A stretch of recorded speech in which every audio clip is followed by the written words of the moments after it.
Hello friends, lockdown online classes में आपका स्वागत है। मैं टीशिक माउथ गॉड्स 9 का सॉल्यूशन आपके सामने लेकर आया हूँ। ठीक है, गॉड्स 9 के सॉल्यूशन के बारे में आज अपन बात करेंगे। गॉड्स 9 में जो अपना सिलेबस था वो सॉइल फाउंडेशन इंजीनियरिंग का सिलेबस था, जिसमें SF1 और SM2 दो पार्ट अपन ने किए थे सॉइल के। ठीक है, जिसमें introduction, phase system, classification of soil और कंसिस्टेंसी ऑफ सॉइल और परमेबिलिटी और सीपेज, ये टॉपिक इसमें शामिल थे टोटली। और नेक्स्ट टॉपिक्स के बारे में अपन SF3 SF4 में बात करेंगे। ठीक है, तो सबसे पहले मैं क्वेश्चन नंबर फर्स्ट पे चलता हूँ। क्वेश्चन नंबर 1 की अपन बात करते हैं। The ratio of volume of voids to the total volume of the soil mass is called. Simple सा क्वेश्चन है कि VV अपॉन V की अपन बात करते हैं। VV अपॉन V आपका क्या होता है, इसको अपन पोरोसिटी से रिप्रेजेंट करते हैं। ठीक है, देखिएगा आप, पोरोसिटी अपना होता है N इक्वल, इसको N से रिप्रेजेंट करेंगे। ठीक है, VV अपॉन V हो जाएगा आपका। तो आंसर ये कहना चाह रहा है कि वॉल्यूम ऑफ वॉइड्स और टोटल वॉल्यूम, ये आपका क्या कहलाएगा, पोरोसिटी कहलाएगा। ठीक है, आगे बात करते हैं इसी में। इसकी जो रेंज होती है वो क्या होती है, रेंज ध्यान रखना, कोई भी आपका सॉइल सैंपल होता है, उस सॉइल सैंपल में कभी भी वॉइड्स ऑफ वॉल्यूम जो है वो कभी भी जीरो नहीं होता है, कुछ ना कुछ इसका वैल्यू रहता है, इसलिए आपका N का मान भी कभी जीरो नहीं होगा, ध्यान रखना। ठीक है, इसलिए हमेशा इसका मान जीरो से क्या होगा, ज़्यादा होगा, और इसमें 100 से इसका मान क्या होगा, हमेशा कम रहेगा। या अपन कह सकते हैं कि किसी भी सैंपल के अंदर वॉइड्स ऑफ वॉल्यूम कभी भी 100% नहीं होता है, कुछ ना कुछ इसमें सॉलिड पार्टिकल्स भी अवेलेबल रहते हैं, इसलिए इसकी जो रेंज है वो 0 से 100 के बीच में रहेगी, न कि 0 या 100 रहेगी। इसका आपका वॉइड्स रेशियो के साथ में, वॉइड्स रेशियो आपका होता है E, इसके साथ में जो रिलेशन बनता है वो होता है N equivalent E upon 1 plus E। ठीक है, ये आपका आंसर आपको रिप्रेजेंट है पोरोसिटी। ठीक है, आगे अपन इसी बात करते हैं। इसमें और भी 3 ऑप्शन दिखा रखे अपने को। एयर कंटेंट क्या होता है, एयर कंटेंट होता है आपका VA upon VB। VA upon VB मतलब कोई आपका जो सैंपल है, ये आपका सॉइल सैंपल है, इसमें अपन पढ़ते हैं ये आपका सॉलिड है, इसका जो वॉल्यूम होगा वो आपका VS होगा, ये आपका क्या होगा, वाटर होगा, ये आपकी एयर होगी। तो यहाँ पर अपन बात करते हैं इसका जो वॉल्यूम होगा वो वॉल्यूम वाटर होगा, और यहाँ पर होगा VA। तो मैं ओनली फॉर किसकी बात कर रहा हूँ, VA की बात कर रहा हूँ, एयर कंटेंट की बात कर रहा हूँ। तो यहाँ पर जो ये वॉइड्स अपने आप में रिप्रेजेंट है, ये आपका वॉल्यूम ऑफ वॉइड्स कहलाएगा, जिसको अपन कहते हैं VV। तो VV इक्विवेलेंट आपका VA प्लस VW होता है। तो मैं यहाँ पर केवल एयर कंटेंट की बात कर रहा हूँ, तो ड्राई सैंपल की बात कर रहा हूँ कि जिस सैंपल में ओनली फॉर आपका क्या हो, सॉलिड हो, और आपके क्या हो, एयर हो। तो एयर और सॉलिड की मैं बात करूँ यहाँ पर, तो ये आपका VA कंटेंट कहलाएगा, या इसको VV के इक्विवेलेंट इसको माना जाएगा। तो यहाँ पर अपन बात कर रहे हैं VA अपॉन VB, ये आपके एयर कंटेंट कहलाएगा, इसका जो रेशियो होता है। यदि मैं बात करूँ इसके वैल्यूज़ की कि VA इक्विवेलेंट आप क्या कर दो, नॉर्मली 0 कर दो। ठीक है, तो यहाँ पर आंसर आपको क्या मिलेगा, 0, और इसका वैल्यू क्या कर दो, 1 कर दो। तो ये हम जानते हैं कि VA आपका क्या होगा, VB के क्या होगा, बराबर होगा। तो अपन बोल सकते हैं कि यहाँ पर इसका मान क्या आ जाएगा, 1 आ जाएगा। तो ध्यान रखना, एयर कंटेंट का जो मान है वो 0 के इक्विवेलेंट या 1 के इक्विवेलेंट, या 0 से ज़्यादा 1 से कम हो सकता है। इसी प्रकार से वॉइड्स रेशियो की बात करते हैं। वॉइड्स रेशियो, ठीक है, ये आपका VV अपॉन VS होता है। VV अपॉन VS होता है, कोई आपका जो सैंपल है उसमें आपका ये वाला पार्ट क्या कहलाएगा, VV कहलाएगा, और ये वाला पार्ट क्या कहलाएगा, VS कहलाएगा। VV के अंदर आपका वॉल्यूम ऑफ एयर और वॉल्यूम ऑफ वाटर क्या रहते हैं, इंक्लूड रहते हैं। ठीक है, यहाँ पर बात कर रहे हैं इसकी रेंजिंग की, तो more than 0 it can have any value. ठीक है, आगे बात करते हैं। फॉर कोर्स ग्रेन सॉइल के लिए क्या होगा, कोर्स ग्रेन सॉइल के लिए हमेशा क्या होगा, 1 से कम होगा, और फाइन ग्रेन सॉइल के लिए क्या होगा, 1 से ज़्यादा होगा। ध्यान रखना, मोर देन 0 रहेगा इसका मान। ठीक है, आगे इसको अपन बात कर रहे हैं। The E of fine grain is generally more than the of coarse grain. ध्यान रखना, अच्छा क्वेश्चन है, अच्छा क्वेश्चन है। जो आपके फाइन ग्रेन होते हैं उनमें हमेशा E का मान ज़्यादा होता है, क्योंकि इनमें वॉइड्स ऑफ वॉल्यूम क्या रहेगा, सबसे ज़्यादा रहेगा। ठीक है, जैसे अपन बोल सकते हैं कि एक तो आपके सीमेंट के क्लिंकर होते हैं इस प्रकार से, और एक आपकी सीमेंट होती है, इस प्रकार से। ठीक है, तो सीमेंट में क्या रहेगा, वॉइड्स ऑफ वॉल्यूम क्या रहेगा, ज़्यादा रहेगा, क्योंकि क्लिंकर जो है इनसे महीन होते हैं आपके, या इनसे फाइन होते हैं आपके सीमेंट के पार्टिकल्स। ठीक है। तो इनमें वर्ड्स ऑफ वॉल्यूम क्या रहेगा, ज़्यादा रहेगा। वर्ड्स ऑफ वॉल्यूम अपन जानते ही हैं कि के क्या डायरेक्टली प्रोपोर्शनल है, इसके कारण से वर्ड्स रेशियो भी आपका फाइन ग्रेन का क्या होगा, ज़्यादा होगा क्लिंकर के बजाय, ठीक है। तो और इसका अरेंजिंग का भी अरेंजिंग के अकॉर्डिंग भी अपन ने वर्ड्स रेशियो को रिप्रेजेंट कर रखा है। क्यूबिकल में आप करते हैं इस प्रकार से, ये लूज सॉइल या लूज स्टेट में सॉइल रहेगी तो ई मैक्सिमम आपको ज़्यादा मिलेगा, ठीक है। जबकि यदि आप डायगनल इसको अरेंज करते हैं, और डायगनल का मतलब क्या, डेंस, या मैं कह सकता हूँ कि लूज सॉइल का जब आप कॉम्पैक्ट करते हो तो आपकी वो डेंस में चेंज हो जाती है।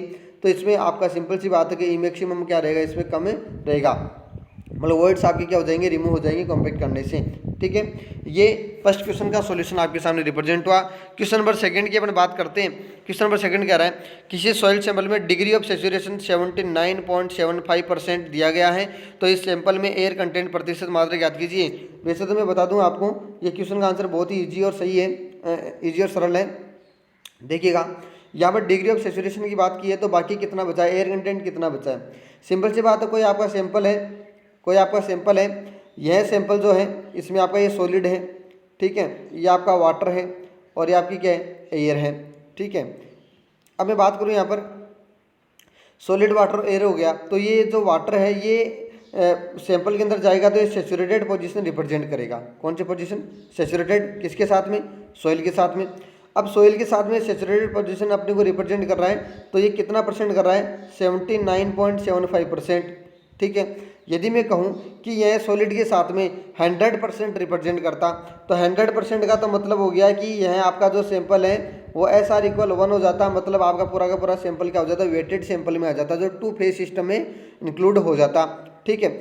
जबकि मैं यहाँ पर बात करूँ कि आपका 100% ना होकर कितना परसेंट, ओनली फॉर 79.75% है, तो दोस्तों आपको समझ में आना चाहिए कि यह जो पूरा सैंपल है ये अपने आप में 100% है, पूरा सैंपल 100% है। यदि इसमें से मैं सेचुरेटेड पोजीशन को घटा देता हूं तो बाकी आपका एयर ही बचेगा, और वो आपका एयर कितना बचेगा, 20.25% बचेगा। इसको मैथमेटिकल रूप से भी कर रखा है कि एयर कंटेंट आपका VA/VB होता है, ठीक है। और यहाँ पर VW/VB आपका क्या होगा, डिग्री ऑफ सेचुरेशन हो गया। अपन जानते हैं कि VB आपका क्या होता है, VA + VB दोनों, VW दोनों होता है। तो आप VA कैसे निकालोगे, VA निकालोगे VB - VW, ठीक है। तो वही चीज़ है, 100% करने के लिए यहाँ पर एक आंसर लेकर आए हैं, ठीक है। एक ऊपर परसेंटेज 100% हो जाएगा, ठीक है। VW अपन कह सकते हैं 79.75% जो SR है, इसको घटाने पर आंसर क्या आएगा, 20.25 आंसर आएगा। इसका आप डायरेक्टली भी आंसर कर सकते हो, जो मैंने जिस प्रकार से आपको बताया, मैथमेटिकली आपको रिप्रेजेंट करवाया हुआ है। क्वेश्चन नंबर 3 बात करते हैं, which of the following law giving the diameter of sphere which will settle at specific terminal velocity. तो देखो मैं सबसे पहले बात बता दूं आपको, यह लॉ किसने दिया था, इंपॉर्टेंट क्वेश्चन है कि टर्मिनल वेलोसिटी के बारे में किसने बताया था, अपने को ये बताना है इस क्वेश्चन में, ठीक है। टर्मिनल वेलोसिटी होती क्या है वो थोड़ा सा अपन देख लेते हैं। देखिएगा, स्टार्टिंग में कुछ पार्टिकल्स तल में ग्रेविटी फोर्स के कारण से जल्दी सेट होते हैं, अतः कुछ पार्टिकल्स डायरेक्ट फोर्स के कारण से वेलोसिटी धीमी या कांस्टेंट हो जाती है, अतः इस धीमी या कांस्टेंट वेलोसिटी को अपन क्या कहते हैं, टर्मिनल वेलोसिटी कहते हैं। देखो मैं बता दूं आपको, पार्टिकल्स का जब एनालिसिस किया जाता है, पार्टिकल्स का जब क्लासिफिकेशन किया जाता है, तो एक तो आपका सीव एनालिसिस होता है। सीव एनालिसिस के पार्टिकल्स होते हैं। सीव एनालिसिस के बाद में अपन सेडिमेंशन एनालिसिस करते हैं, जो महीन पार्टिकल्स आपके होते हैं, ठीक है। तो उनमें क्या होता है, ये आपका एक पात्र है, इसमें पानी भरा हुआ है, और इस पर आप क्या करोगे, पार्टिकल्स को क्या करोगे, इसके अंदर डालोगे, तो वह पार्टिकल्स क्या करें, कुछ देर तक तो क्या ग्रेविटी फोर्स के कारण से क्या चला जाएगा, नीचे चला जाएगा। कौन से पार्टिकल चले जाएंगे, जो मोटे पार्टिकल्स होंगे, थोड़े मोटे पार्टिकल्स होंगे, comparison to use of sample, ठीक है। तो अपन बात करें यहाँ पर, और कुछ पार्टिकल्स क्या होंगे, यहाँ पर डायरेक्ट फोर्स ऊपर की तरफ लगेगा, जिसके कारण से पार्टिकल्स यहीं पर रिस्टेंड हो जाएंगे या यहीं पर घूमना स्टार्ट कर देंगे, ठीक है। लेकिन अपन देख पाते हैं कि बहुत समय बाद में यह पार्टिकल्स भी धीरे धीरे क्या हो जाते हैं, नीचे सेट हो जाते हैं। तो जो नीचे सेट हो रहे हैं, बाद में सेट हो रहे हैं, ठीक है, उसी को अपन क्या कहते हैं, टर्मिनल वेलोसिटी, या किसी वेलोसिटी के कारण से नीचे सेट होंगे, जिसको अपन टर्मिनल वेलोसिटी कहते हैं, ठीक है। तो यह लॉ आपका दिया था स्टोक्स लॉ ने, किसने दिया था, स्टोक्स ने दिया था। और स्टोक्स ने अपनी लिमिट बताई थी, वो क्या क्या बताई थी, देखो, सॉइल पार्टिकल्स का शेप स्फीयर होना चाहिए, जो आपको क्वेश्चन में दिखा रखा है। पार्टिकल साइज जिसमें 0.2 mm से 0.2 माइक्रोन, 2 माइक्रोन का मतलब हो गया 0.002 mm हो गया, ठीक है। पार्टिकल की वेलोसिटी ट्यूबुलेंट व ब्रिमियन नहीं होनी चाहिए, मतलब जिगजैग नहीं होनी चाहिए, केवल टर्मिनल होनी चाहिए। ध्यान रखना, स्टोक्स ने कहा था कि जो मेरा जो टेस्ट किया गया है इसमें जो पार्टिकल जा रहा है वो टर्मिनल वेलोसिटी से जाना चाहिए। ठीक है, देखो आप, इसका सिंपल सी बात है, ये आपका पात्र है, इसमें पानी भरा हुआ है। ठीक है, इसमें 3 केस बनेंगे। जैसे आप इसके अंदर सोइल डालोगे, सोइल डालते 3 केस बनेंगे। एक पार्टिकल्स तो आएंगे इसमें इस प्रकार से ट्रुबुलेंट होकर नीचे चले जाएंगे। ठीक है, एक आपके पार्टिकल्स होंगे जो क्या करेंगे, जिगजैग करके नीचे चलेंगे, इस प्रकार से जिगजैग करके नीचे चले जाएंगे। और एक पार्टिकल्स आपके कौन से होंगे, जो ड्रैग फोर्स के कारण से यहाँ पर कांस्टेंट हो जाएंगे। कांस्टेंट होने के साथ में धीरे धीरे काफ़ी समय बाद में क्या हो जाएंगे, यहाँ पर स्टैंड हो जाएंगे या जम जाएंगे। ठीक है, तो ट्रिबुलेंट और आपको समझ में आ गया जिगजैग पोजीशन कैसे होगी। ठीक है, टर्मिनल वेलोसिटी आपको समझ में आ गई। टर्मिनल वेलोसिटी का फॉर्मूला ये आपके सामने रिप्रेजेंट है। ठीक है, जो काफ़ी इंपॉर्टेंट है। ठीक है, यहाँ से मैं बात करूँ और बात कर लेते हैं अपने थोड़ा यहाँ पर, यदि 0.2 mm से यदि ज़्यादा साइज के पार्टिकल्स हैं, ठीक है, ज़्यादा साइज की यदि पार्टिकल्स हैं तो ट्रिबुलेंट कंडीशन होगी, और यदि कम साइज के पार्टिकल्स हैं तो आपके जिगजैग कंडीशन आएगी। ध्यान रखना। तो इम्पोर्टेंटली बात यहाँ पर ये आती है कि स्टोक्स लॉ ने क्या किया, 0.2 mm से 0.2 माइक्रोन के बीच के पार्टिकल्स को ही लिया, जो अपने आप में ट्रिबुलेंट कंडीशन और आपकी जिगजैग कंडीशन नहीं बनाता है। ठीक है, क्वेश्चन नंबर 4 में बात करते हैं, किसी सॉइल सैंपल में water content 0.15, degree of saturation 70% और वॉइड सैचुरेशन 0.61, तब स्पेसिफिक ग्रेविटी होगी। मैं बता दूं दोस्तों, यह जो फॉर्मूला है लगभग आप किसी भी एग्जाम में बैठोगे तो आपको वहाँ पर ये देखने को मिलेगा। इस प्रकार का न्यूमेरिकल छोटा सा क्वेश्चन आता है यहाँ से। ठीक है, मतलब ESR और WG, मतलब यहाँ पर किसी एक का वैल्यू अपने को पूछ लेता है और 3 का वैल्यू अपने को दे देता है। कई बार कह देता है कि आपका सैंपल पूर्णतया क्या है, सैचुरेटेड है, तो पूर्णतया सैचुरेटेड का मतलब आपको 1 ले लेना होता है। कई बार कह देता है कि आपका सैंपल क्या है, ड्राई है, तो आपको SR का मान क्या लेना, 1 लेना पड़ता है। तो यहाँ पर अपने को गिवन क्या क्या है, E का मान 0.61 है, SR का मान अपने को दिखा रखा है, सैचुरेटेड का मान 0.70, वाटर कंटेंट 0.15, तो जी का मान पूछा है दोस्तों, तो जी का मान अपन आराम से निकाल सकते हैं। यहाँ से जी का मान मेरे पास निकल के आ गया 2.85 आंसर निकल के आ गया। तो आंसर आपका हो जाएगा यहाँ पर ये आंसर। ठीक है, आगे चलते हैं क्वेश्चन नंबर 5 में। निम्नलिखित सॉइल सैंपल में almost grain same particle size के होते हैं। काफ़ी अच्छा क्वेश्चन है, देखो मैं बता दूं आपको। ठीक है, यहाँ पर अपन सभी सॉइल्स की बात करेंगे। मैंने लिखा है ए का मतलब क्या, well graded soil. Well graded soil कौन सी सॉइल होगी, डिफरेंट साइज ऑफ पार्टिकल्स, वह सॉइल जिसमें डिफरेंट साइज के पार्टिकल्स अवेलेबल हो, वह वेल ग्रेडेड सॉइल होगी। ठीक है, यूनिफॉर्म ग्रेडेड सॉइल कौन सी होगी, जिसमें सेम साइज के पार्टिकल्स अवेलेबल हो। ठीक है, और ध्यान रखना इस यूनिफॉर्म सॉइल को ही अपन पुअर ग्रेडेड सॉइल के नाम से ही जानते हैं, कि लगभग या ऑलमोस्ट पार्टिकल्स क्या हो, सेम साइज के हो, वही आपकी क्या कहलाएगी, पुअर ग्रेडेड सॉइल भी कहलाएगी। यूनिफॉर्म ग्रेडेड सॉइल दोनों सेम सी है। ठीक है, और गैप ग्रेडेड सॉइल की बात अपन करते हैं। गैप ग्रेडेड सॉइल में क्या होता है, पार्टिकल्स अपने हैं, पार्टिकल साइज आर मिसिंग। ठीक है, जब किसी सॉइल सैंपल में से आपके पार्टिकल साइज क्या हो जाए, मिसिंग हो जाए, तो वो आपका क्या कहलाएगा, गैप ग्रेडेड सॉइल कहलाएगा। और जब गैप ग्रेडेड सॉइल और आपका जो यूनिफॉर्म सॉइल इन दोनों मिक्स करते हैं तब आपका पूरा ग्रेडेड सॉइल बनता है, जो ऑलमोस्ट क्या होता है, पार्टिकल सेम साइज के इसमें बनाते हैं। ठीक है, यदि क्वेश्चन आपका आ जाता है कि पार्टिकल सेम साइज के ऑलमोस्ट, तो आपका पूरा ग्रेडेड सॉइल आंसर सही माना जाएगा। ठीक है, यदि आपका ऑप्शन में यूनिफॉर्म ग्रेडेड सॉइल नहीं दे रखा है। ठीक है, तो यहाँ पर मैं बात करूँ, यहाँ पर क्या है देखिएगा, ऑलमोस्ट ग्रेन साइज की बात की है अपन ने, तो ऑलमोस्ट ग्रे साइज यहाँ पर यूनिफॉर्म अपने को नहीं दिखा रखा है, तो आपका आंसर क्या हो जाएगा, पुअर ग्रेडेड हो जाएगा। क्वेश्चन नंबर 6 में बात करते हैं। अच्छा क्वेश्चन है, शानदार क्वेश्चन है। यदि सॉइल के 2 सैंपल S1 और S2 को लैब में टेस्ट किया जाए तो उनकी लिक्विड लिमिट 38% और 60% तथा प्लास्टिक लिमिट 18% 20%। यदि S1 एंड S2 के लिए नेचुरल मॉइस्चर कंटेंट 40% 50% जब रिमोल्डेड हो, तो कौन सी सॉइल फाउंडेशन मटेरियल के लिए बेटर होगी। अपने को बताना है कि इनमें से बेटर कौन सी होगी। तो मैं बता दूं पहले तो आपको गिवन क्या क्या है वो समझिए अच्छे से। S1 के लिए लिक्विड लिमिट आपकी है 38% और S2 के लिए 60% है। प्लास्टिक लिमिट आपकी 18% 20% है। Water content, natural water content 40% और 50% है। ठीक है, अब बात करते हैं थोड़ा यहाँ पर आगे कि एक्चुअली इसके माध्यम से अपने को निकालना क्या होगा और अपने आप में ये रिप्रेजेंट अपने को क्या होगा। ठीक है, समझिएगा। देखो, इसके लिए अपने को कंसिस्टेंसी इंडेक्स का मान निकालना होता है। कंसिस्टेंसी इंडेक्स आपका होता क्या है वो समझिएगा आप। IC होता है liquid limit minus natural water content और अपॉन क्या होता है, प्लास्टिसिटी इंडेक्स। ठीक है, प्लास्टिसिटी इंडेक्स होती है आपकी। ठीक है, तो WL ये आपका लिक्विड लिमिट हो गया, वाटर नेचुरल वाटर W हो गया, IP हो गया, और आप जानते हो कि प्लास्टिसिटी इंडेक्स आपकी जो होती है वो WL माइनस WP होती है। इस फॉर्मूले को मैं इस प्रकार से बना सकता हूँ। अब दोनों कंडीशन पहले पढ़ लीजिएगा, तभी आप समझ पाओगे कि कौन सी सॉइल आपकी बेटर होगी और कौन सी सॉइल आपकी बेटर नहीं होगी। तो यदि आपका W का मान क्या हो जाए, WL से ज़्यादा हो जाए, तो दोस्तों आपको समझ में आ रहा है यहाँ पर WL में से W माइनस हो रहा है, तो आप कह रहे हो कि W का मान ये वाला ज़्यादा हो जाए, तो सिंपल से मान आने वाला मान क्या हो जाएगा, 0 हो जाएगा, मतलब ऋणात्मक आएगा, नेगेटिव आएगा, तो उसका आपको क्या लेना है, 0 लेना है। क्या लेना है, 0 लेना है, मतलब 0 से कम आना है। IC का मान नेगेटिव आएगा तो सिंपल सी बात है 0 से कम आएगा, मान माइनस का 1 माइनस का 2 इस प्रकार से जो भी है, ठीक है। तो यह IC का मान लिक्विड स्टेज में आएगा। कौन सी स्टेज में आएगा, ये इसी कंडीशन को अपन लिक्विड स्टेज में मानेंगे, इसलिए इसका मान सुटेबल नहीं होगा, ठीक है। यदि मान के चलते हैं कि IC का जो मान है, IC का मान है 0 से क्या रहे, ज़्यादा इक्विवेलेंट रहे या फिर 1 से कम या इक्विवेलेंट रहे, ठीक है। तब आपके जो सॉइल सैंपल है, ठीक है, वो कौन सी स्टेज मानी जाएगी, प्लास्टिक स्टेज मानी जाएगी, और यहाँ आपकी बेस्ट सूटेबल कंडीशन मानी जाएगी। ऐसा कब होगा, ऐसा तब होगा जब आपका W से आपका WL क्या रहेगा, हमेशा ज़्यादा रहेगा, और आपका WP क्या रहेगा, W से क्या रहेगा, कम रहेगा।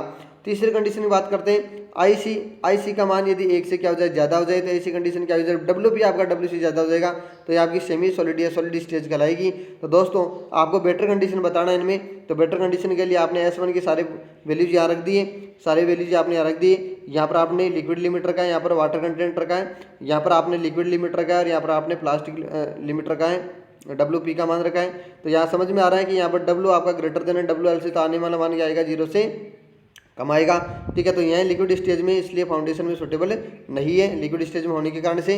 लेकिन यहाँ पर मैं बात करूँ तो यहाँ से आपको समझ आ रहा है 0 से क्या आ रहा है, ज़्यादा आ रहा है, 1 से क्या आ रहा है, कम आ रहा है, तो ये प्लास्टिक स्टेज आपको देखने को मिलेगी, इसलिए फाउंडेशन में क्या रहेगी, आपकी सूटेबल ही रहेगी। तो आपकी जो S2 है वो आपकी फाउंडेशन में क्या रहेगी, सूटेबल ही रहेगी, मतलब आपकी ये वाली कंडीशन इसमें अप्लाइड हो रही है। तो आपका आंसर क्या हो जाएगा, यहाँ पर आंसर हो जाएगा इसमें S2। मैं बता दूं दोस्तों, जब टेस्ट करवाया गया था उसमें तो आपका आंसर 1 दिखा रखा है, तो ये आपका गलत है, आपका सही आंसर क्या रहेगा, इसमें S2 रहेगा।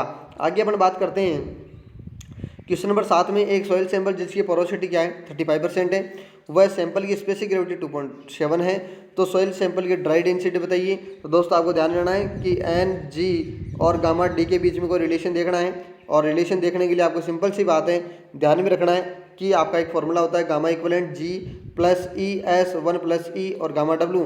यहाँ समझ में आ रहा है कि ड्राई सैंपल लिया तो SR का मान क्या हो जाएगा, आपका 0 हो जाएगा। 0 हो जाएगा तो आपका न्यू फॉर्मूला गामा D के लिए क्या बनेगा, जब SR का मान 0 हो गया तो आपका सिंपल सी बात है, सैंपल क्या ड्राई सैंपल है, ड्राई सैंपल तो आपकी जो यूनिट वेट होगा वो भी क्या होगा, ड्राई हो जाएगा। तो gamma D equal G upon 1 plus E और गामा W हो जाएगा। तो सिंपल सी बात है, गामा W आपको क्या लेना है, हमेशा 1G पर सेंटीमीटर क्यूब लेना है, और E का मान आपको अलग से निकाल लेना है, N अपॉन 1 माइनस N, इसका रिलेशन N आपको दिखा रखा है यहाँ से, तो आंसर आ गया 0.538। कुछ नहीं करना दोस्तों, G आपको दिखा रखा है 2.7 क्वेश्चन में, और 1 प्लस 0.538 करोगे, इसको 1 से मल्टीप्लाई करोगे तो आपके आंसर आएगा 1.755 ग्राम पर सेंटीमीटर क्यूब, ठीक है। ये आपके पास क्या आ गया, unit weight of dry sample का आ गया। तो आंसर क्या हो जाएगा, आपका ये आंसर हो जाएगा। क्वेश्चन नंबर 8 में बात करते हैं, given the coefficient of curvature 1.4, coefficient of curvature का हम लोग CC का मान आपको कितना दिखा रखा है, 1.4 दिखा रखा है, ठीक है। D30 3 mm, D10 0.6 mm। Based on this information of particles size distribution for use of subgrade the soil is classification as. तो यदि ये अपने को 3 वैल्यू दिखा रखे हैं, तो इनके अकॉर्डिंग आपकी इनमें से कौन सी सॉइल क्लासिफाइड करती है, तो समझिएगा अच्छे से। पहले मैं इसके बारे में आपको बता देता हूँ। अकॉर्डिंग टू IS कोड बात करते हैं, सैंड के लिए बात कर देता हूँ मैं, फिर ग्रेवल के लिए बात करते हैं। तो देखो वहाँ पर तो CC का वैल्यू दिखा रखा है, लेकिन मैं यहाँ पर CU का वैल्यू दिखा रखा हूँ, क्योंकि CU का वैल्यू ही यहाँ पर अपने आप में कौन सी सॉइल है वो रिप्रेजेंट करेगा, ठीक है। तो CU का वैल्यू यदि 4 से ज़्यादा हो तो वेल ग्रेडेड सैंड होएगा, यदि 4 से कम हो तो यूनिफॉर्म या पुअर। मैंने बताया था सेम पार्टिकल्स के यूनिफॉर्म पुअर दोनों एक जैसी होती है, ठीक है। जबकि मैं ग्रेवल के लिए बात करूं तो आपका CU का मान 6 से ज़्यादा हो तो वेल ग्रेडेड, और 6 से कम हो तो आपका यूनिफॉर्म या पुअर ग्रेडेड सॉइल कहलाएगा, ग्रेवल सॉइल कहलाएगा। अब बिना दैट अपन जानते हैं कि CC इक्वल क्या होता है, D30 स्क्वायर, D10 D60 होता है। तो अपन जानते हैं कि 1 से 3 के बीच में आपका क्या होता है, CC का मान होता है, जो आपको क्वेश्चन में कितना दिखा रखा है, 1.4 दिखा रखा है, सही दिखा रखा है। यहाँ पर 1.4 रखा, और 3 का स्क्वायर किया 0.6, और D60, तो यहाँ पर मैंने D60 का मान निकाला है, वो क्या आपका 10.71 है। और अपन जानते हैं CU बराबर आपका क्या होता है, जो आपका यूनिफॉर्म कोफिशिएंट होता है वो आपका होता है D60/D10। D60/D10 जो आपको दिखा रखा है, D60 का मान यहाँ पुट आउट किया, D10 आपको क्वेश्चन में दिखा रखा है। आंसर आया अपने पास 17.85। तो आप जानते हो कि चाहे आपका वेल ग्रेडेड सैंड हो चाहे वेल ग्रेडेड ग्रेवल हो, इनका जो मान 4 से ज़्यादा हो तो आंसर 4 से ज़्यादा तो वेल ग्रेडेड आएगा, यदि 6 से ज़्यादा हो तो आपका क्या आएगा, वेल ग्रेडेड आएगा, चाहे ग्रेवल हो चाहे आपका सैंड हो। तो आंसर आपका 4 से और 6 से दोनों से ज़्यादा आ रहा है, तो आंसर आपका क्या हो जाएगा, वेल ग्रेडेड सैंड आंसर यहाँ पर हो जाएगा। क्वेश्चन नंबर 9 में बात करते हैं। For sampling nature sand and other soft and wait soil satisfactory the most suitable for sampler. देखो सैम्पलर क्या होते हैं, इंपॉर्टेंटली बता दो। सैम्पलर अपन बोरिंग करने के लिए काम में आते हैं, मतलब ड्रिल करने के लिए काम में आते हैं। अलग अलग प्रकार के आपके सैम्पलर होते हैं, ध्यान रखना। तो यहाँ पर अपन इंपॉर्टेंटली क्वेश्चन में बात कर रहे हैं कि आपका सॉफ्ट एंड वेट सॉइल के लिए कौन सा यूज होगा। तो ध्यान रखना दोस्तों, पिस्टन सैम्पलर का यूज नेचर सैंड व क्ले सिल्ट या जिसको सॉफ्ट कहते हैं या वेट सॉइल के लिए अपन यूज करते हैं। तो यहाँ पर आंसर आपका क्या हो जाएगा, ठीक है, क्या हो जाएगा आपका पिस्टन सैम्पलर आंसर हो जाएगा, जो आंसर दिखा रखा है सी आंसर है। आगे बात करते हैं क्वेश्चन नंबर 10 में। During seepage thought on earth mass the direction seepage is. Direction seepage की बात कर रहा है तो देखो सीपेज के बारे में बता दूं। एक परमेबिलिटी सीपेज होता है अपने आप में।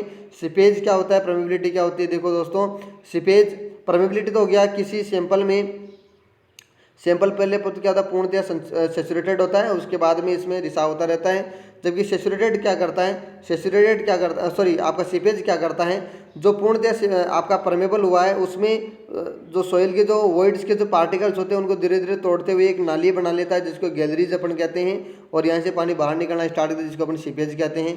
तो ये कहना चाह रहा है कि आपका जो सीपेज है, जो आपका सीपेज है वो कौन सी लाइन के डायरेक्शन में होगा, ठीक है। तो मैं देखो थोड़ा यहाँ पर बात कर लेता हूँ। यहाँ पर सब इसके लिए आपको फ्लो नेट पढ़ना पड़ेगा। क्या पढ़ना पड़ेगा, फ्लो नेट। एक फाई लाइन होती है, एक साई लाइन होती है।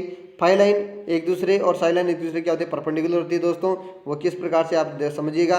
देखो ये डायग्राम कैसे बनाया गया, बहुत बेसिक डायग्राम बनाया गया है, ठीक है। आप समझिएगा यहाँ से कोई भी आपका जो फ्लो करेगा, वाटर करेगा, परमेबिलिटी में अपने डार्सी लॉ में पढ़ा है कि इस प्रकार से velocity directly proportional to gradient, इस प्रकार से आपका क्या करेगा, फ्लो करेगा। इसलिए अपन मानते हैं कि आपका जो KH है वो हमेशा KV से क्या होता है, KV से क्या होता है भाई, आपका ज़्यादा होता है परमेबिलिटी में, ठीक है। तो यहाँ पर आपको समझना है कि इसमें फ्लो इस प्रकार से होता जा रहा है, इस प्रकार से होता जा रहा है, ठीक है। मैं कहूँ इसमें कि आप कैसे बनाओगे, देखो डायग्राम यहाँ से मैं ये लाइन ले ली मैंने, जो इक्वा पोटेंशियल लाइन है, जो मेरे फाई लाइन रिप्रेजेंट हो रही है, ठीक है। इसी प्रकार से मैं बात करूँ यहाँ पर कि यहाँ से मैंने जो लाइन ली वो फ्लो लाइन ली है या स्ट्रीम लाइन ली है, ये स्ट्रीम लाइन हो गई मेरी। तो इसी ग्रेडियंट से मैंने ये दोनों लाइन बना ली है, जो फाई लाइन और मेरी क्या है, साई लाइन से रिप्रेजेंट है। फाई लाइन इक्वापोर्टिशन लाइन है, ये मेरी क्या है, साई लाइन है। तो आपको समझ में आ रहा होगा कि आपका जो सीपेज हो रहा है इसके ये क्या हो रहा है, परपेंडिकुलर हो रहा है, कौन सा, इक्वापोर्टिशियल लाइन। तो दोस्तों समझ में आ गया होगा, यहाँ पर आंसर आपका परपेंडिकुलर टू दिस इक्वापोर्टिशियल लाइन इसका सही आंसर है माना जाएगा। इसके आगे और भी मैंने कुछ इसमें और भी काफ़ी सारी चीज़ें लिखी है। सीपेज फ्लो को हमेशा इक्वापोर्टिशियल लाइन के लंबवत ही लिया जाता है, अभी भी जो मैंने बताया है। टू फ्लो या स्ट्रीम लाइन के बीच बनने वाला फ्लो चैनल फ्लो कहलाता है, समझिएगा आप यहाँ पर, ठीक है। ये वाला जो है दो स्ट्रीम लाइन है या दो फ्लो लाइन है, ये वाली जो स्ट्रीम लाइन है इनके बीच में ये वाला क्या कहलाएगा, आपका फ्लो चैनल कहलाएगा। इसके बाद में देखिए इक्वापोर्टिशियल लाइन के बीच बनने वाला बंद एरिया फ्लो फ्लूइड कहलाएगा। तो फ्लो फील्ड कहलाएगा। तो ये आपका फ्लो फील्ड हो गया यहाँ वाला पार्ट इन दोनों के बीच में, ठीक है। और आगे कहा है कि आइसोट्रोपिक यदि मीडियम सॉइल होती है तो फ्लो फील्ड आपका स्क्वायर बनेगा, मतलब ये आपको जो मैंने बताया ये आपका टोटली स्क्वायर बनेगा ये वाला पार्ट। यदि आपका नॉन आइसोट्रोपिक है तो ये वाला रेक्टेंगल बनेगा, ध्यान रखना। आगे लिखा ड्रॉप स्ट्रीम लाइन के बीच बंद एरिया दो इक्वापोर्टिशियल लाइन के बीच हेड लॉस इक्वापोर्टिशियल ड्रॉप कहलाता है। मतलब ये आपका जो पार्ट है इस प्रकार से ये हेड लॉस होता जा रहा है, समझ में आ रहा होगा, हेड लॉस होता जा रहा है यहाँ पर। तो ये वाला जो पार्ट है वही आपका क्या कहलाएगा, ड्रॉप कहलाएगा, ठीक है। और यहाँ से अपन कह सकते हैं नंबर ऑफ इक्वापोर्टिशियल ड्रॉप कैसे निकालते हैं, जितने भी आपकी इक्वापोर्टिशियल लाइन है उसमें से आप एक हटा दोगे तो आपके नंबर ऑफ इक्वापोर्टिशियल ड्रॉप ज्ञात हो जाएंगे। इसी प्रकार से फ्लो लाइन जितनी भी है उनमें से एक हटा दोगे तो आपके नंबर ऑफ फ्लो लाइन भी ज्ञात हो जाएंगी, जिसको अपन एनडी या एनएफ से क्या करते हैं, रिप्रेजेंट करते हैं। क्वेश्चन नंबर दोस्तों 11 में चलते हैं। Which of the following parameter can be use to estimate the angle of internal friction sandy soil, ठीक है। यहाँ पर क्वेश्चन को आपको समझना है, क्वेश्चन क्या करना चाह रहा है, क्वेश्चन कहना चाह रहा है कि सैंडी सॉइल के लिए सैंडी सॉइल जो आपकी होती है वो internal angle of internal friction represent करती है। तो दोस्तों मैं बता दूं, यदि प्योरली क्ले सॉइल है तो उसका इंटरनल फ्रिक्शन 0 डिग्री होता है। ठीक है, इसी प्रकार से अपन अलग तरीके की सॉइल के लिए क्या करते हैं, अलग अलग इंटरनल फ्रिक्शनल एंगल यूज करते हैं। और ये इंटरनल फ्रिक्शनल एंगल जो आपका है वो डेंसिटी इंडेक्स को हमेशा रिप्रेजेंट करता है। देखिएगा आप सॉल्यूशन में, देखो आप टाइप्स ऑफ सॉइल अपने को दिखा रही है, वेरी लूज, मीडियम, डेंस और वेरी डेंस सॉइल आपको दिखा रही है। फाई का मान सबका अपने को अलग अलग दिखा रखा है और आईडी का मान भी अपने को अलग अलग दिखा रखा है। तो अपन ये कह सकते हैं कि ये सारी चीज़ें इन पे डिपेंड करती है, इसी प्रकार से ये भी इन पे डिपेंड करेगा। और सैंडी सॉइल जो मोस्टली रूप से दिखा रखा है उसका जो है इंटरनल फ्रिक्शन एंगल होता है वो आपका 40 डिग्री होता है। ठीक है, यहाँ से अपन देख सकते हैं आंसर आपका क्या हो जाएगा, डेंसिटी इंडेक्स हो जाएगा। क्वेश्चन नंबर 12 में बात करते हैं, which of the following will have a plasticity index 20। यदि कहना चाह रहा है कि आपका प्लास्टिसिटी इंडेक्स का मान कितना आ रहा है भाई, आईपी का मान कितना आ रहा है आपका 20 आ रहा है, तो आपकी कौन सी सॉइल होगी। तो दोस्तों समझिएगा यहाँ से प्लास्टिसिटी इंडेक्स जो आपकी होती है, आईपी का मान नॉन प्लास्टिक 0 होता है और ये आपका 0 से 7 हो गया, मीडियम हो गया 7 से 17 और हाई प्लास्टिक हो गया आपका जो क्ले जो 17 से ज़्यादा है। तो दोस्त आपको समझ में आ रहा होगा, यहाँ पर आपका 20 इंडेक्स दिखा रखा है जो आपका क्या 17 से ज़्यादा है। तो आपकी सॉइल कौन सी हो जाएगी, यहाँ पर क्ले आंसर हो जाएगा। क्वेश्चन नंबर 13 में बात करते हैं, soil with a value of k coefficient of permeability ranging from 10 की पावर माइनस के 5 मीटर mm पर सेकेंड से लेकर 10 की पावर 2 माइनस का 2 mm पर सेकेंड कैन बी। तो देखो सिंपल सा क्वेश्चन है, यहाँ पर समझना आपको range of coefficient of permeability दिखा रखी है, आपको 10 की पावर 5 से 10 की पावर माइनस के 2 आपको दिखा रखा है जो कि आपका सेमी प्रीवियस है, जो आपका आंसर क्या हो जाएगा, यहाँ पर बी आंसर हो जाएगा। ठीक है, आगे अपन बात करते हैं, coefficient of permeability is inversely proportional to which of the following. तो समझिएगा आप यहाँ से कोफिशिएंट ऑफ परमेबिलिटी के का फॉर्मूला होता है सी गामा डब्ल्यू म्यू और ई का क्यूब 1 प्लस ई और डी का स्क्वायर। तो समझिएगा आप यहाँ से कि हमेशा ध्यान रखना है जो के है वो इन्वर्स में रहेगा आपका विस्कोसिटी के, क्योंकि इसके नीचे विस्कोसिटी है। हालांकि होने में तो आपका वॉइड्स रेशियो भी है, लेकिन दोस्तों इसके डायरेक्टली प्रोपोर्शनल देखिए ई का क्यूब हो रहा है तो ज़्यादा यहाँ पर वॉइड्स रेशियो क्या होगा, डायरेक्टली प्रोपोर्शनल इसको करेगा। इसी प्रकार से डायरेक्टली प्रोपोर्शनल की बात करें तो गामा डब्ल्यू ई और डी इनके क्या रहेंगे, डायरेक्टली प्रोपोर्शनल रहेंगे। तो आपका विस्कोसिटी क्या हो गया, इन्वर्सली प्रोपोर्शनल हो गया, व्यक्त कर्मानुपाती हो जाता है। तो आंसर आपका क्या हो जाएगा, यहाँ पर आंसर आ जाएगा।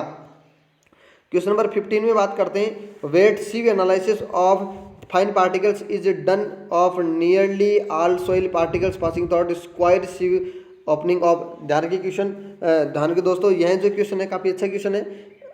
अपन जो वेट सीव एनालिसिस करते हैं, वेट यानी हो गया अपना गीलेपन से हो गया अपना, देखो यहाँ अपन कह सकते हैं कि एक वेट सीव एनालिसिस का आपको एग्जांपल दिखा रखा है, वेट सीव ए पार्टिकल्स गाइड। इस सैंपल के अंदर मैंने क्या किया है, मोटे पार्टिकल्स और छोटे पार्टिकल्स, जो महीन पार्टिकल्स जिसके साथ में चिपके हुए पार्टिकल्स हैं। ठीक है, यदि इस प्रकार के पार्टिकल्स है बहुत महीन पार्टिकल्स जिसके साथ में फिलर मेटल के रूप में यूज हैं, तो आपको क्या करना है, कोर्स ग्रेन को अलग करना है। क्या करना है, कोर्स ग्रेन को अलग करना है। ठीक है, तो आप इसका इस सीव का जो कोर्स ग्रेन को अलग करने के लिए आप क्या करोगे, इस सीव का जो डायमीटर आप यूज कर रहे हो 75 माइक्रोन यूज कर रहे हो। ठीक है, जो स्क्वायर शेप में है, और आप यहाँ पर पार्टिकल्स अंदर रख दोगे और पानी इसके अंदर डालोगे, पानी अंदर डालोगे तो आपके महीन पार्टिकल्स क्या हो जाएंगे, यहाँ से पासिंग हो जाएंगे और कोर्स पार्टिकल्स क्या रहेंगे, इसके ऊपर अवेलेबल रहेंगे। ठीक है, तो सिंपल सी बात है, मैं कह सकता हूँ वेट सीव एनालिसिस ये कहता है कि 75 ग्राम सीव की स्क्वायर सीव पर सॉइल सैंपल को वॉशिंग करके कोर्स ग्रेन को फाइन ग्रेन से अलग किया जा सकता है, या अलग करने की प्रोसेस को वेट सीव एनालिसिस द्वारा किया जा सकता है। इसको वेट सीव एनालिसिस से पढ़े कहते हैं। तो दोस्तों ये क्वेश्चन आपको समझ में आ गया होगा कि आपको जो सीव दिखा रखी है वो आपकी 75 माइक्रोन की होती है, जो स्क्वायर शेप में होती है। ठीक है, आगे अपन बात करते हैं क्वेश्चन नंबर नेक्स्ट 16 पे, the maximum size of clay particles is. तो ये क्वेश्चन भी वैसे बेसिक है, लेकिन आपको समझ आना चाहिए। Maximum size of clay particles आपके क्या होता है, 2 माइक्रोन या 0.002 में होता है। तो आंसर आपका हो जाएगा सी। ठीक है, यहाँ पर दिखा रखा है अलग अलग सैंपल के लिए कोर्स आपकी जो ग्रेन सॉइल है उनकी क्या क्या साइज दिखा रही है। ग्रेवल के लिए दिखा रखी है कोर्स एंड, मीडियम सेंड और फाइन सेंड, ये जो कोर्स ग्रेन में आते हैं तीनों की अलग अलग साइज दिखा रखी है। और सिल्ट के लिए अलग दिखा रखा है और आपका क्ले के लिए दिखा रखा है अलग। ठीक है, तो आंसर आप यहाँ से कर सकते हो, सी आंसर। क्वेश्चन नंबर 17 में फिर से अपने बात करते हैं, क्वेश्चन आ गया वापस, वैसे अपने रीड कर चुके हैं। A soil having uniformly coefficient, वापस आ गया यूनिफॉर्मली कोफिशिएंट, जो मैंने बताया था पूरा ग्रेडेड सॉइल यूनिफॉर्म आपकी जो ग्रेडेड सॉइल होती है, मतलब जिसमें सेम पार्टिकल्स अवेलेबल होते हैं, लेस देन 4 इज कॉल्ड। तो ध्यान रखना, लेस देन 4 इज कॉल्ड आपकी यूनिफॉर्म सॉइल कहलाएगी। ठीक है, ओके, या फिर अपन कह सकते हैं कि 6 से भी लेस देन हो तो भी आपकी यूनिफॉर्म सॉइल कहलाएगी। ठीक है, तो आंसर है आपका यहाँ पर क्या हो जाएगा, ये आंसर हो जाएगा यूनिवर्ब, या फिर आपको यहाँ पर पुअर भी दे देता तो आंसर आपका पुअर भी आंसर सही माना जाता। क्वेश्चन नंबर 18 में बात करता हूँ। अभी भी मैंने बताया आपको क्वेश्चन नंबर 18 का solution. In a rolled field earth dam the horizontal coefficient of permeability KH and vertical coefficient of permeability KV satisfy the following relation. तो दोस्तों रखना चाहिए आपका कोई सा भी डैम हो, कुछ भी हो, जहाँ पर आपको पानी का रिसाव कराना है या परमेबिलिटी होती है इस प्रकार से होगी। ठीक है, तो ये आपका क्या होगा, ये आपका क्या होगा, इस प्रकार से डार्सी लॉ के अकॉर्डिंग इस प्रकार से चलेगा। तो ये आपका हॉरिजॉन्टल होता है परमेबल, और ये आपका क्या होता है वर्टिकल, इसको थोड़ा मान लेते हैं KV। तो हमेशा रखना KH ही हमेशा क्या होता है KV से क्या होता है ज़्यादा होता है। आंसर की में पेपर की आंसर में आपको गलत आंसर दिखा रखा था, ए दिखा रखा था लेकिन वो गलत था। आंसर इसका क्या माना जाएगा, C आंसर माना जाएगा। तो generally horizontal permeability is more than vertical permeability. ठीक है, आगे अपन क्वेश्चन नंबर 19 में बात करते हैं। बहुत ही अच्छा क्वेश्चन है। The permeability of soil sample will be dash dash dash if entrapped air is present in the sample.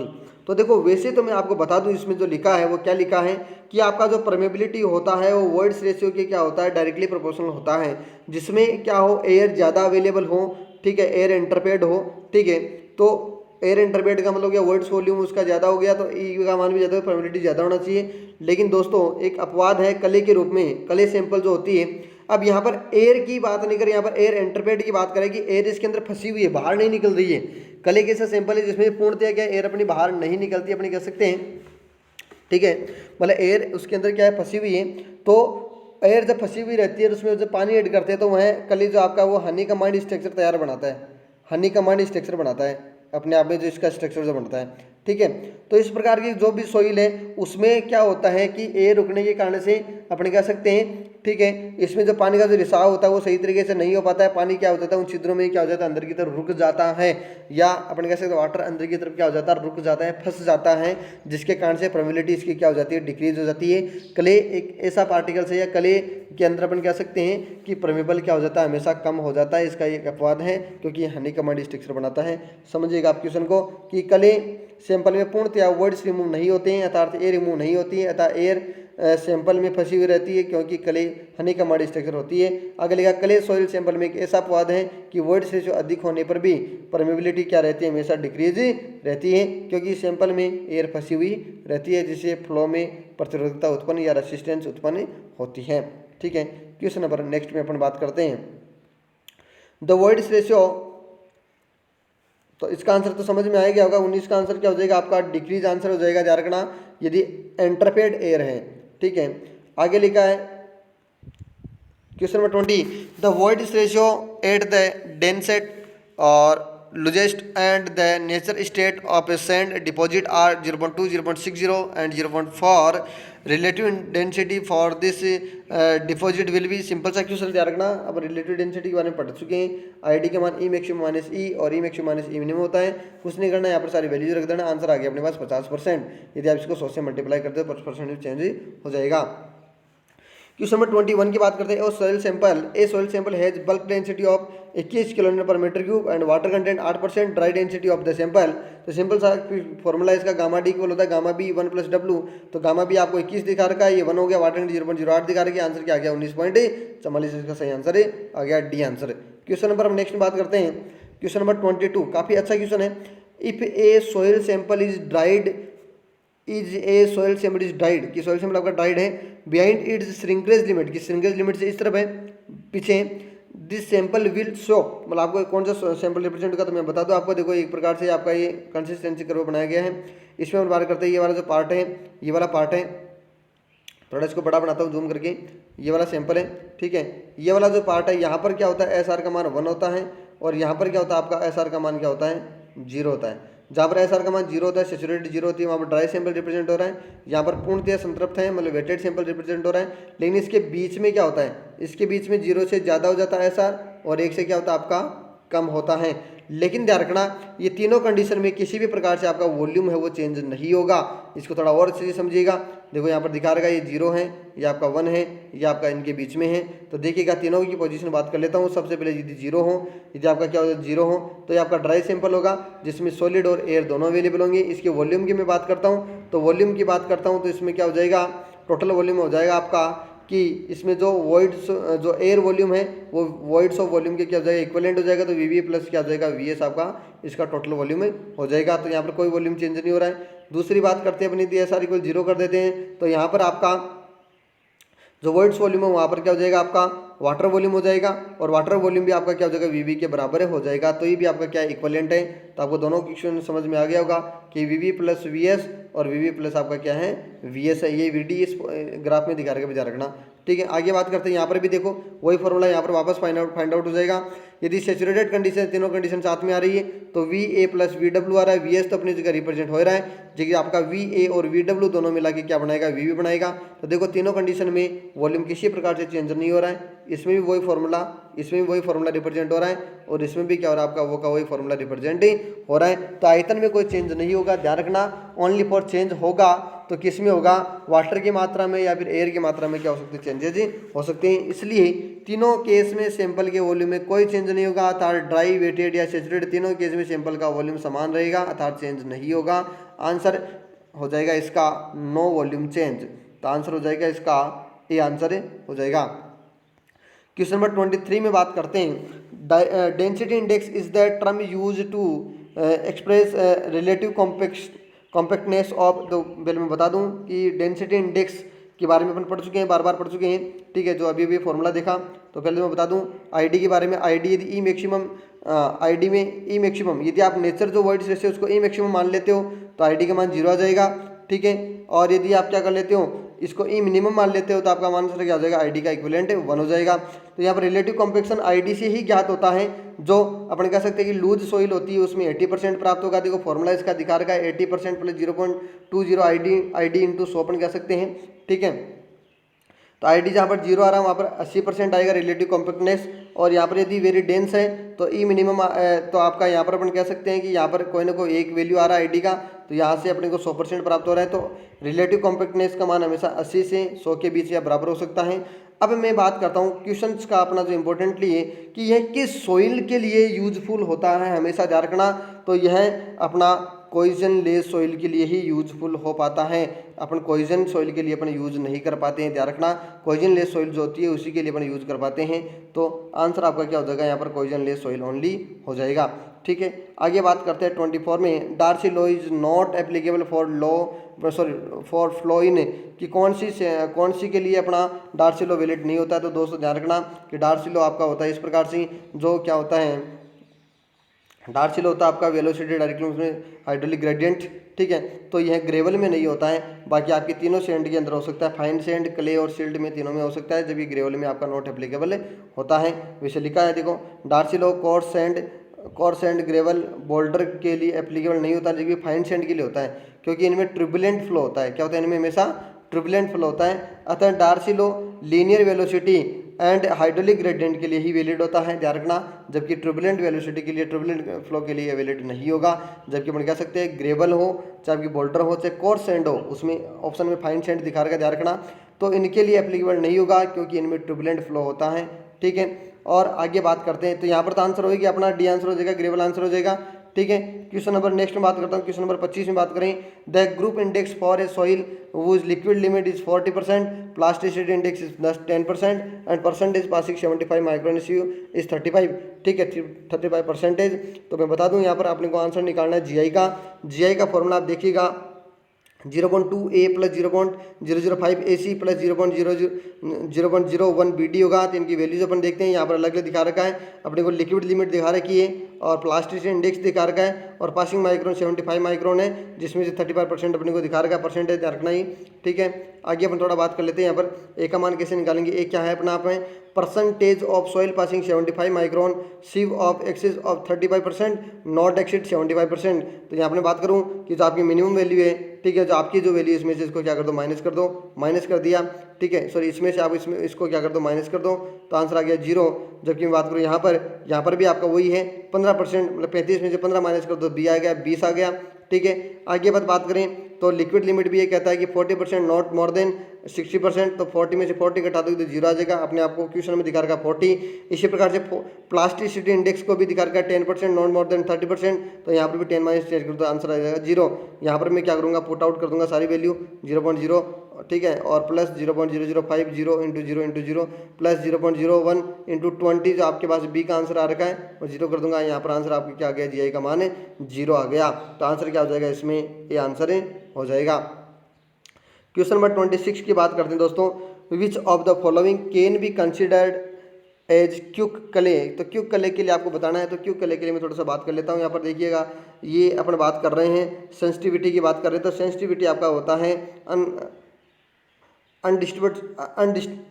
Undisturbed sample और डिस्टर्ब सैंपल का जो रेशियो होता है, ठीक है, उसी की अपन बात करें तो अनडिस्टर्ब सैंपल होगा आपका क्ले और सिल्ट होगा, जो मोर स्ट्रेंथ देगा। डिस्टर्ब सैंपल होता है सैंड या ग्रेवल होता है, जो क्या देता है, हमेशा लेस स्ट्रेंथ अपने को देता है। सेंसिटिविटी की अपन बात कर रहे हैं कि किनका मान कहाँ पर क्या होता है। जब अपन इनको वैल्यूज रखते हैं, वैल्यू रखने के बाद अपने पास इस प्रकार से मान अपने पास रिप्रेजेंट होते हैं। तो देखिए 1 मतलब ये इनसेंसिटिविटी कहलाती है, 2 से 4 होता है नॉर्मल सेंसिटिविटी कहलाती है, 4 से 8 होता है ये आपके सेंसिटिविटी कहलाती है, और 8 से 16 तो एक्स्ट्रा सेंसिटिविटी कहलाती है, और 16 से यदि ज़्यादा हो जाता है तो क्यूक कहलाता है। तो आपका क्यूक के लिए आंसर पूछा है, क्यूक क्ले के लिए आंसर पूछा है, तो क्यूक क्ले का मतलब 16 से ज़्यादा हो। 16 से ज़्यादा बात करें तो 0 नहीं है, 1 नहीं है, नहीं है, और यहाँ पर आंसर क्या हो जाएगा आपका 100 ही हो जाएगा। क्वेश्चन नंबर 27 की बात करते हैं। The porosity of soil sample is 20%, the voids ratio. Simple सा क्वेश्चन है, वॉइड्स रेशियो आपका रिलेशन पता हो आपको, n/1 - n। यहाँ पर पोरोसिटी रख दिया है, आंसर क्या आ गया मेरे पास 0.25 आंसर ही आ गया है। आंसर क्या हो जाएगा आपका डी आंसर ही हो जाएगा। आगे लिखा है bentonite clay is an example for, ठीक है।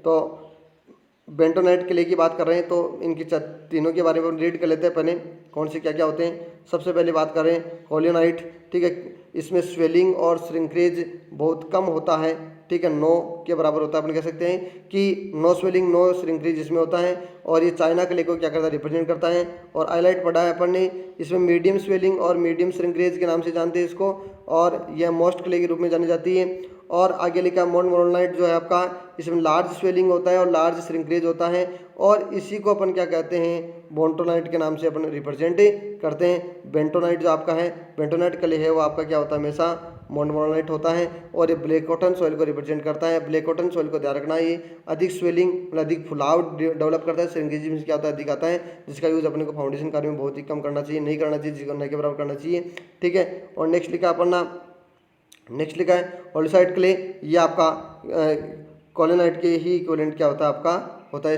सिमिलर होता है, ठीक है। इसमें आगे प्लास्टिसिटी की बात की है, तो प्लास्टिसिटी सबसे ज़्यादा ब्लैक कॉटन का होगा, या प्लास्टिसिटी मोनमोनाइट का होगा, हाईलाइट का बाद में कम होगा, इसके बाद में इसका सबसे ज़्यादा कम हो जाएगा।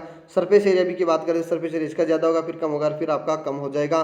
तो यहाँ से एक क्वेश्चन से मैंने बहुत सारे क्वेश्चन कंप्लीट किए हैं, जबकि आंसर आपको मिल ही गया होगा। इसका आंसर आपका क्या हो जाएगा, आपका ये वाला आंसर हो जाएगा कि आपका मोन्टोमोनाइट जो आपका है उसको अपन क्या कहते हैं, बेंटोनाइट के नाम से भी अपन जानते हैं। आगे अपन क्वेश्चन बात करते हैं 29। In the flow over length of 50 metre the head loss of 6 metre occurred due to seepage the hydraulic gradient. Simple सी बात है, ये हाइड्रोलिक ग्रेडियंट है, जिसमें आई अपने को रिप्रेजेंट है और हेड लॉस अपने को दिखा रखा एच है। लेंथ आपकी क्या है 50 मीटर है, तो हाइड्रोलिक ग्रेडियंट निकालना आपको, यह फॉर्मूला होता है 6/50 करोगे तो 0.12, इसका क्या आ जाएगा, सही आंसर है आ जाएगा। क्वेश्चन नंबर 30 बात करते हैं। A loose uniform sand with a rounded grain has effective grain size of 0.05 दिखा रखा है। ये आपका अमम में भी ध्यान रखना, ठीक है, सॉरी अमम में नहीं है, ये आपका मीटर में आंसर है। आपका ग्रेन साइज दिखा रहेगा। Coefficient of permeability of the sand, तो कॉफिशिएंट ऑफ परमेबिलिटी आपको बतानी है, के बराबर आप एलन हेजन की फॉर्मूला यूज करोगे, C/D10 का स्क्वायर, D10 का यहाँ रखोगे तो 0.25 सेंटीमीटर पर सेकंड यहाँ पर आ जाएगा, और यहाँ पर क्या हो जाएगा आपका C आंसर हो जाएगा, ये आ जाएगा 100। ध्यान रखना दोस्तों, ये वाला जो D दिखा रखा है ये आपका क्यूबिक मीटर में ही है भैया ना, इसलिए यहाँ पर ये आंसर आ रहा है, ठीक है। तो अपने के की बात कर रहे हैं यहाँ पर सेंटीमीटर पर सेकंड, क्या रहा आपका सेंटीमीटर पर सेकंड आंसर यहाँ पर आ जाएगा, परमेबिलिटी का आंसर है, ठीक है। ये आपका ग्रेन साइज ही दिखा रखा भैया ना, थोड़ा सा देख लेना अच्छे से, ठीक है। ये आपके 30 क्वेश्चन क्या होते हैं, कंप्लीट होते हैं। 30 क्वेश्चन आपके क्या होते हैं, कंप्लीट होते हैं। गॉड्स 9 का जो सॉल्यूशन आपको रिप्रेजेंट करवा दिया गया है दोस्तों। मैं आपसे यही कहना चाहूँगा कि इन जो आपके सामने जो रिप्रेजेंट हो रहा है सॉल्यूशन, इसको आप अपनी बुक में रिप्रेजेंट करते रहना, क्योंकि जोई में काफ़ी ज़्यादा हेल्पफुल करेगा। इसी के साथ में दोस्तों यह आपके एग्ज़ाम में भी काफ़ी ज़्यादा हेल्पफुल करेगा। ओके, धन्यवाद।